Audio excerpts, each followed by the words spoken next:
for this opportunity also to support the report, the mediation report by the Mediation Committee, Honorable Speaker, as proposed by the chairperson, Honorable Speaker. Honorable Speaker, even as we support this report, there is something that we also need to ponder as a House. And even first of all, Honorable Speaker, it's also important for us to guide the members of the public that this is a procedure. There has been a misconception out there that members of parliament are sitting on the county funds, or rather they are fighting the county governments or devolution by not really being able to allocate funds to the counties, Honorable Speaker. That is misleading, and it's a misconception, Honorable Speaker. Because people should know that this is a report. I mean, this is a process where Article 113, Honorable Speaker, of the Constitution directs and guides us that where the bicameral parliament of the Senate and the National Assembly, Honorable Speaker, have divergent views in terms of allocation of these funds, then a mediation committee is formed to fit this purpose. So those people who've been moving around, Honorable Speaker, slandering and telling lies to the members of the public that the honorable members of parliament are fighting devolution are misleading the members of public. But even then, Honorable Speaker, we live in very interesting times.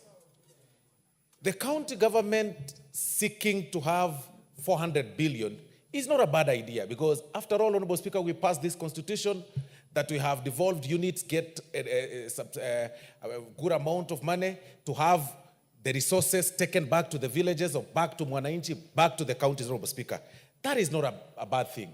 But also, we also need to live in reality. We need to live in reality of time. We need to live and be practical of what happens, what is happening in the country. We all live in this country and know the status of our economy. Know very well that upon what happened in June, Honorable Speaker, when we passed the finance bill here, then it clearly means that we couldn't meet our revenue target, Honorable Speaker, and it couldn't be practically possible to allocate the counties all the funds that they wanted, Honorable Speaker. So this committee has really tried and overstretched themselves to even raise it to such an amount at 24%, to raise it at 387 billion, Honorable Speaker. But even then, we then need to ponder ourselves and sit and ask ourselves these very pertinent questions, Honorable Speaker. Where does this money go to? It is going to the counties. It is not the first time these funds are going to the counties. Every county has received funds, all since 2013, Honorable Speaker, to date. But where does this money go to, Honorable Speaker? Where does it go to?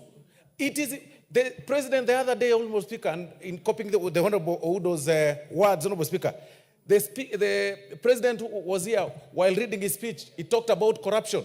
If there is a place that we need to fight corruption, it's actually in the county governments.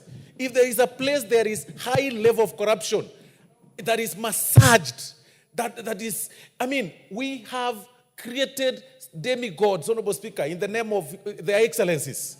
It's a very bad thing. That you move from county to county, you'll hear very unique problems, Honorable Speaker. Where is this obsession of them even fighting for fuel levy coming from? That you've got it, you have enough, you have money, you have some counties receive up to 13 billion. This is now, we are talking about 307 billion in the entire country for under the shared revenue, but you are again here fighting for RMLF, which is less than 10 billion. What kind of gluttonous mindset is this, Honorable Speaker? This is pure greed. You're all over going to court and saying, these members of parliament are getting 100 million. Really. And majority leader, Honorable Speaker, and spoke very well and stated facts that when you go to their compounds, Honorable Speaker, they have 12 bodyguards guarding their homes. Then they have guys carrying rungus in the name of, they are called, in the name of Kanjo, Honorable Speaker.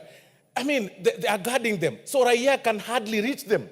So all those problems are taken to members of parliament who only have one bodyguard, Honorable Speaker, and by the operations, by facts of our operations in terms of our duties, Honorable Speaker, we are ever with the people. So these guys walk around with so many people. Raya can hardly reach them to explain to them their problems. There are no medicines in hospitals, Honorable Speaker. They are now sabotaging every health system. They cannot build classrooms, Honorable Speaker. I even heard one governor, Honorable Speaker, close to actually in my account, bragging that the KTRH, the Kisii Teaching and Referral Hospital, makes 247 million in a quarter. Really? You are bragging that you are making 247 million in a quarter in a hospital that does not have drugs, in a hospital that does not have doctors, enough personnel, in a hospital that people are dying. I mean, really? Why are people attracting cases, Honorable Speaker? I mean, let's ask ourselves this question, Honorable Speaker.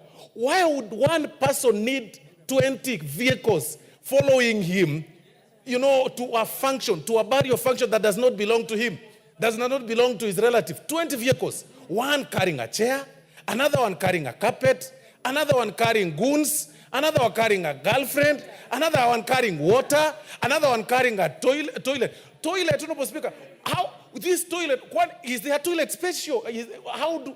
Honorable Speaker, this is very painful. Kenyans are suffering. Kenyans are suffering under this devolution. The intention of devolution, Honorable Speaker, was to help. The intention of devolution, Honorable Speaker, was to help and devolve functions back to the villages. But today, professionals or professions are being killed. Doctors who've gone to school for several years cannot even get promotions. They are being frustrated when they raise issues in their, through their society groups and their, when they raise through their unions, Honorable Speaker. They are threatened. They are fired. They are transferred. I know of one doctor, Honorable Speaker, who is a dentist, Honorable Speaker, because they couldn't agree with the governor, Honorable Speaker, over the affairs, because she sits in a union. I mean, he sits in a union, Honorable Speaker. He was transferred to a village clinic, Honorable Speaker, to a dispensary where he can't practice his practice. He can't do his dental work, Honorable Speaker, just because it questioned the governor over the operations of the county. Honorable Speaker, it is very painful. It is sad. It is very, very sad. Some are actually building their offices, taking a lot of money. Some have even abandoned their offices. They are working from the stadiums. Others have converted their homes to be small state houses where they hold meetings until night. It is a sad situation. And we are calling upon EACC, even as we seek to approve the nominee for the CEO position, that it is about time you start arresting some of these governors. It is about time you start arresting some of these thieves in the name of their excellencies. In fact, those terms do not belong to them. Those are their excellency thieves, Honorable Speaker. There is no other better term we can call those guys, because we are sending 307 billion, but you'll need a microscope to see what it does. You will need a microscope to see a classroom. You'll need a microscope to identify ECD class. It is a sad situation. I speak with a lot of pain, Honorable Speaker, because we have seen how people are suffering in the villages. We've seen what they do, Honorable Speaker, is to use this money to pay goons.